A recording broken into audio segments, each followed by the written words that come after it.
Hi అండి, నమస్తే. Welcome back to cute jelly channel. ఈరోజు మనం గార్లిక్ బటర్ నాన్ అనేది ఇంట్లోనే చాలా ఈజీగా చేసేద్దాం. అది కూడా రెస్టారెంట్ స్టైల్లో యాజ్ ఇట్ ఈజ్ మనం బయట కొన్నట్లుగానే టేస్ట్ కానీ అపియరెన్స్ కానీ అలాగే ఉంటుంది. మనం రెస్టారెంట్లో తిన్న ఫీలింగే కలుగుతుంది. మనకు చాలా సింపుల్ ప్రాసెస్ అండి.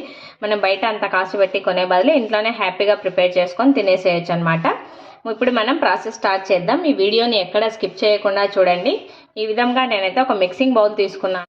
ఈ మిక్సింగ్ బౌల్లోకి ఒక 2 కప్స్ మైదా అనేది అంటే ఆల్ పర్పస్ ఫ్లోర్ అనేది తీసుకుంటున్నాను.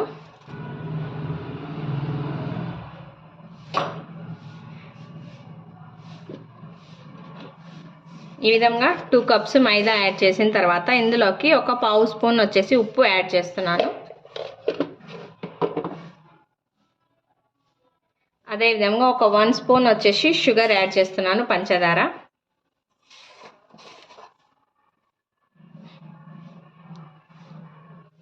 ఒక 1 స్పూన్ వచ్చేసి బేకింగ్ పౌడర్ కూడా ఒక 1 స్పూన్ వచ్చేలాగా యాడ్ చేస్తున్నాను. ఫస్ట్ మనం ఈ పిండిలో షుగరు, బేకింగ్ పౌడరు, ఉప్పు అన్నింటినీ చక్కగా మిక్స్ చేసుకోవాలి. ఇప్పుడు ఇందులోకి 2 కప్పులు మైదా తీసుకున్నాం కదా, 1/2 కప్పు పెరుగు అనేది తీసుకోవాలి. ఫస్ట్ ఒకసారి మనం పెరుగు వేసి చక్కగా పిండి అంతటిని కలిపి పెట్టుకోవాలి. ఇప్పుడు ఈ పిండిలోకి తగినన్ని వాటర్ వేసి బాగా మెత్తగా మనం కలిపి పెట్టుకోవాలి పిండిని.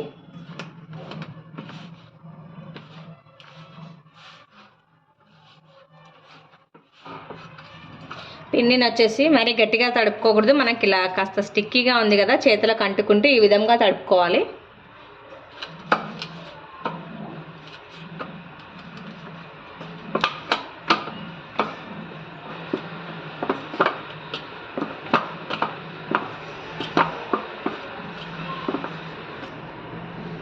మనం ఈ విధంగా పిండిని బాగా సాఫ్ట్గా మిక్స్ చేసుకున్న తర్వాత కొద్దిగా ఆయిల్ తీసుకొని మళ్ళీ పిండి అంతటికి పట్టించేసుకోవాలి.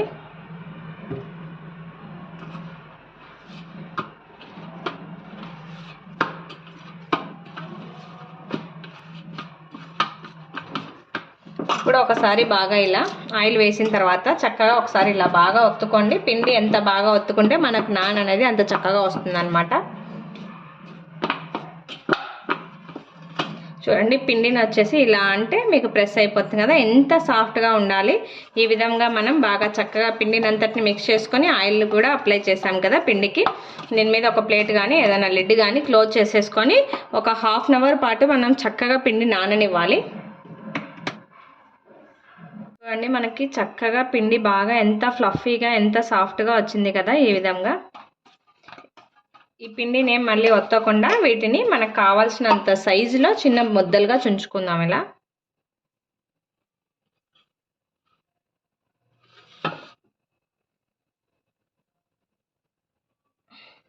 మనం ఫ్లోర్లో ఒకసారి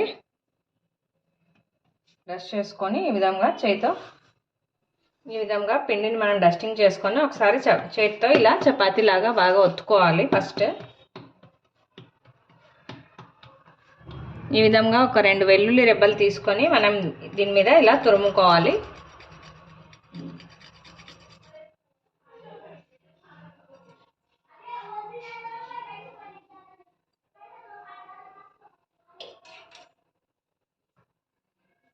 ఈ విధంగా గార్నిక్ని మనం మిడిల్లో ఉంచేసుకొని చక్కగా మళ్ళీ మనం రౌండ్ షేప్గా చేసేసుకోవాలి, బాల్ మాదిరిగా. దీన్ని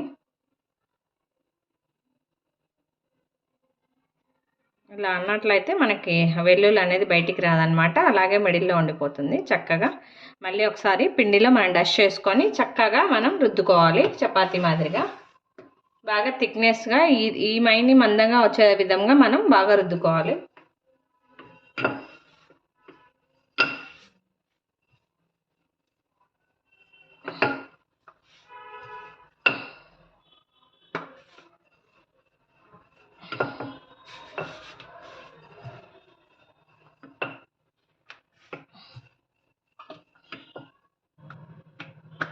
ఈ విధంగా మరి పల్చగా కాకుండా కాస్త మందంగా వచ్చే విధంగా ఒత్తుకున్నాను నేను. ఇప్పుడు ఒక ప్యాన్ తీసుకుందాం. ఈ విధంగా మనం రుద్దుకున్న పై సైడ్ వచ్చేసి కొద్దిగా వాటర్ అప్లై చేయాలి.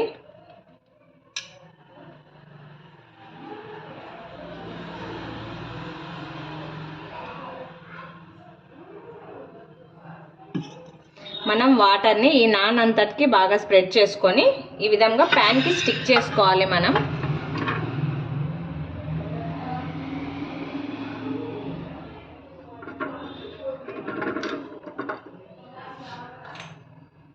ఈ విధంగా స్టవ్ ఆన్ చేసుకొని మనం ప్యాన్ పెట్టుకున్నాం కదా, ఈ వైపు ఈ విధంగా మనం మంటను వచ్చేసి మీడియం టు హై ఫ్లేమ్లో కాల్చుకోవాలి. అప్పుడే మనకు చక్కగా పొంగుతూ వస్తుంది. కాస్త ఇది పొంగిన తర్వాత మళ్ళీ ఎలా కాల్చుకోవాలనేది చూపిస్తాను మీకు. చూడండి, మనకు చక్కగా ఈ నాన్ అనేది పొంగడం స్టార్ట్ అయింది కదా. కాస్త బాగా పొంగిన తర్వాత ఇంకో సైడ్ ఎలా కాల్చుకోవాలో చూద్దాం. నాన్ వచ్చేసి మనకి ఈ విధంగా చక్కగా ఒక సైడ్ బాగా కాలిపోయి ఫ్లఫీగా ఇలా పొంగుతూ వచ్చింది కదా. ఇప్పుడు మనం దీన్ని తిరగేసుకోవాలి. ఇలాగే ఈ మంటకి ఇది జస్ట్ ఇలా తగిలించేసుకుంటే మనకు చక్కగా ప్యాన్ ఇలా కదులుస్తూ కాల్చుకుంటే సరిపోతుంది.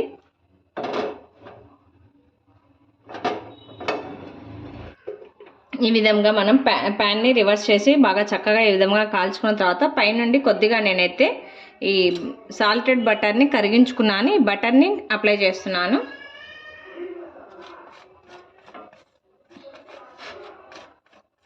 ఈ విధంగా బటర్ అప్లై చేసి మనం పక్కకు తీసేసుకుంటే సరిపోతుంది. అదే విధంగా మిగతా అన్నింటిని కూడా చక్కగా ప్రిపేర్ చేసుకోవాలి.